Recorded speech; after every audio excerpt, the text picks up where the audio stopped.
All right, we're going to continue with our media availabilities for this weekend's races. This one is for tonight's NASCAR Camping World Truck Series American Ethanol E15 225. We are joined by Matt Tifft, the driver of the number 11 Brain Gear Surface Sunscreen Toyota. Matt, first of all, just welcome back, and why don't you just talk about what it's like to be back here behind the wheel at Chicagoland. Had a great first practice yesterday, finishing 6th.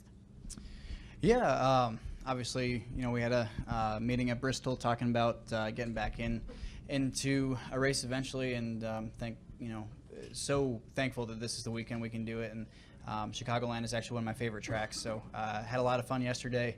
It was really great to be back in the truck, so looking forward to tonight and getting back in my first race. Great. We'll open up to questions. Please raise your hand. We'll get a wireless mic. We'll start here with Bob.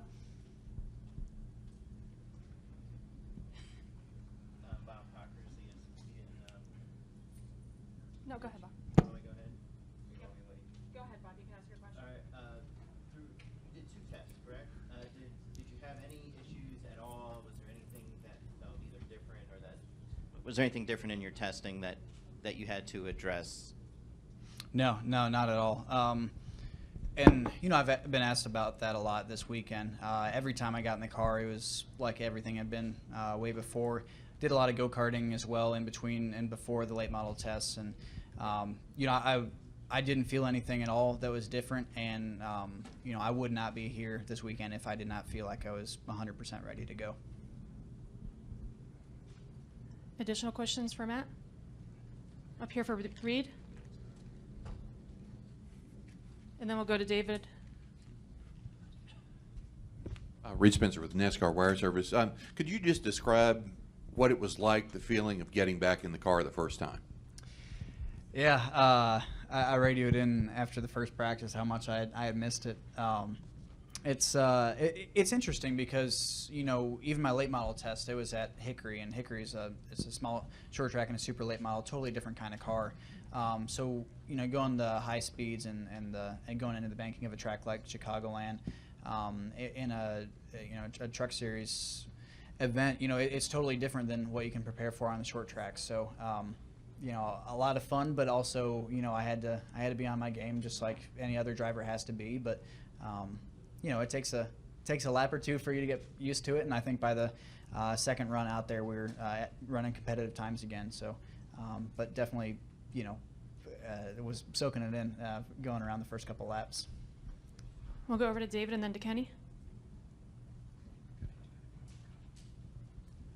David Scott from the Charlotte Observer. Matt, could you go over again a little bit after you had the diagnosis, kind of what your feelings were, not only just about getting back to racing, but your general health moving forward, and then after the surgery, your therapy and how you move forward? Well, and that's an interesting question too, because after the diagnosis, it was interesting because I didn't feel any different the day physically. I didn't feel any different, that day than I had the last couple of years. I talked about I had a couple symptoms, but those weren't very often symptoms at all. So, going through that process, it was like, okay, well, I know I have something going on, but at the same time, it was strange because, I had a tumor in my brain, but at the same time, I felt normal. So it wasn't like it was a panic alarm going off in my head. It was felt like any other day. Just it was more of a different situation that I didn't understand that was going on in there. So that was definitely a weird part for a while, because it was like, well, yeah, I got this going on, but man, I want to get back in the race car. I want to go. There's nothing wrong with me, but obviously there was something in there. So and then after the surgery, I think the reason I was able to make such a quick return was just the support I had from family and friends, and just the motivation to get back to racing.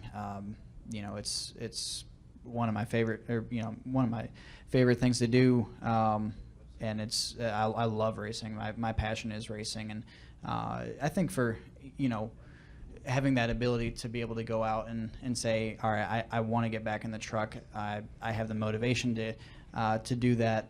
That really helped along with the recovery process, because the days where it was hard, I could say to myself, okay, next week you'll feel a little bit better, a little bit better, a little bit better, and someday you'll be back, and that day was yesterday.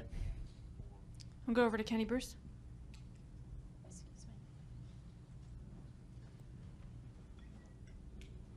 Kenny Bruce with NASCAR.com. You've kind of addressed this a little bit, but did you learn anything about yourself through this whole process that maybe you didn't realize? Well, I don't want to say there was ever an aha moment, but maybe just a little bit better understanding of, maybe a little bit more responsibility I put on my shoulders for trying to, use our platform in NASCAR and my platform as a driver for a better cause. And, I've been able to work with the American Brain Tumor Association lately, and it's been a really cool experience because, there's this is it's a very big deal, but I feel like there's also a need for an outlet for medical conditions such as mine, and it's been really cool working with them, and I think over the next couple of years and couple months and all that stuff, you'll see just a really big deal to try to bring awareness to brain tumors, and people have fought through that. I lost my step-grandma to a brain tumor. She wasn't related to me, but I know what that's like to go through it from an outsider's perspective as well. So, that's definitely a passion of mine. I think that's the biggest change, is I feel a social responsibility to help others going through stuff like this. Do we have any final questions for Matt? Over here on the side.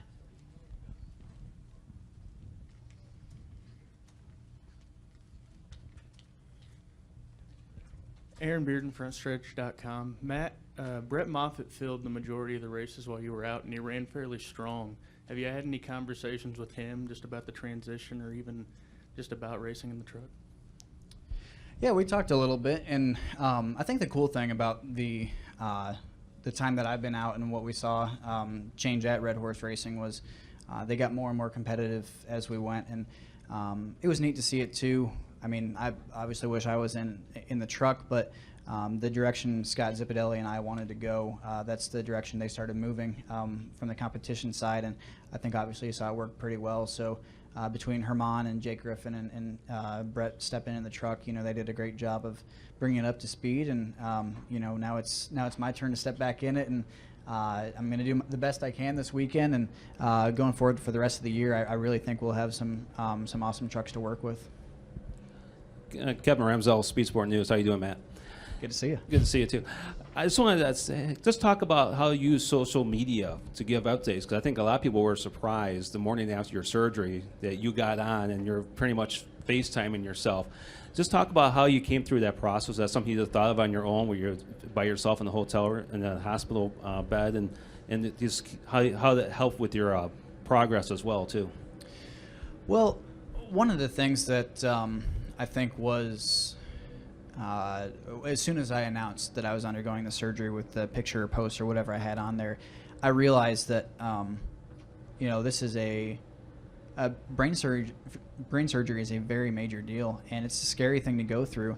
And I had a lot of people reaching out to me and really trying to comfort me through that time. So at first I thought it was I thought it would be good for people to actually see me and actually talk and moving and just to show that I was okay. But then after that video, it really went around quite a bit, and I realized how many people were going through other huge operations, whether it was brain related or not. And then I felt like that platform could be used pretty well to show my recovery process. But then, the result of that was just a ton of people coming to me saying, hey, my daughter's going through this, and my son is going through this. Can you give a shout out to them? Can you say hi to them or whatever? And so that was really neat to see that people were actually connecting with me over that, and whether they were NASCAR fans or not, just to see someone going through it and getting better was pretty cool for them to see, and I loved working with them on that. Any final questions? All right, Matt. Well, thanks for joining us this afternoon, and good luck tonight. All right, thank you very much.